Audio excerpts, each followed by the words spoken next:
Ishte një sken pas mbledhjes së kryesisë së Partisë Demokratike 2 ditë më parë, kur Saliani po fliste për gazetarët dhe po shpjegonte me shumë nerv se çfarë akuzash i kishin bërë mbështetësit e Berishës brenda dhe nga dera doli Sali Berisha. U abri me dorë gazetarëve me delirin e njeriut që prish çdo fest nëse del para gazetarëve, por nuk i foli njeri. I pa njëherë i hutuar pse s'po reagonin, pastaj mbajti pa këmbët. Dëgjoi se çfarë po fliste Saliani. Për dreq në atë moment po thoshte se nuk kishte pasur kurrë lidhje me krimin e organizuar. Berisha pati një marrje këmbësh dhe u futi dëshpëruar në makinë. Ishte hera e parë në jetë që ai nuk u përfill në selin e tij nga gazetarët pas një mbledhje kritike me shumë debate ku natyrisht që kërkohej mendimi i tij. Të gjithë projektorët ishin te Saliani, i cili si merit të vetme kishte rezistuar ndaj akuzave dhe ua kishte kthyer mbrapsht. Berisha, i cili është konsumuesi më i madh i medias në historinë e politikës shqiptare, edhe kur nuk ka për të thënë asgjë, u injorua nga media pikërisht në një moment që qoftë edhe për balanca i mund të ishte interesant.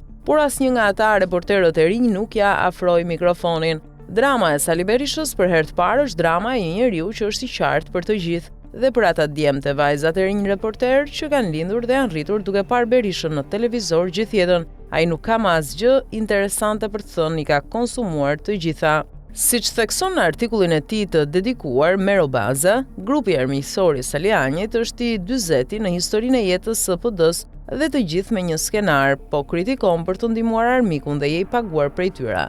Kjo sken ka që nga dhjetori i vitit 91 me Neritan Cekën që përsëritet, të gjithë armiq dhe ai gjithmonë aty pa lëvizur. Ka gjithë jetën që përdor të njëjtin argument për të mbetur në krye të PD-s, por është hera e parë që të gjithë janë të qartë se çfarë po bën, edhe pse po e bën dhe nuk ka më askush asnjë interes për të. Ka gjithë jetën që përpiqet të ndërtojë skenar me konspiracione dhe armiq që po e prekin Shqipërinë, por është hera e parë që askush nuk është i interesuar ta dëgjojë. Ka gjithë jetën që përdor llumin e PD-s kundër çdo intelektuali apo udhëheqësi të PD-s që e konteston, por është hera e parë që të gjithë janë të interesuar për armikun dhe jo për të. Ka gjithë jetën që investon të ketë media të tij, gazetarë të tij, madje edhe media familjare, dhe është hera e parë që as mikrofoni i televizionit familjar nuk u drejtua nga ai në atë moment. Kjo është një pikthese e fortë në historinë e imponimit publik të Sali Berishës.